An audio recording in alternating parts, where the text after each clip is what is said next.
Another day, another hope na po. Napakarami pala nating repair. Ito po, ang iba nito ay nasa malayong lugar pa. At maraming salamat po sa pagtitiwala po sa akin.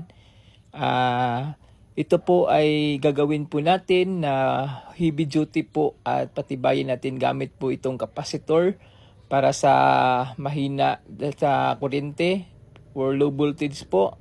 Double purpose na po ito at papalitan din ito po ay 10,000 UA 50 volts at ito na po yung gagamitin ko, yung contactor. Yan po may nasimulan na po ako. So kahit hindi po sa akin ang box ay tatanggap po ako ng repair. So kung gusto niyo po na ipa-heavy duty niyo po yung ano niyo, yung Bindo Car Wash niyo ay pwede niyo po ako kontakin at maglalagay po ako ng contact dyan sa itaas para madali niyo po akong makontak. So ito, napakadami talagang nagtitiwala sa atin kasi marami na po tayong nagawa at sila na po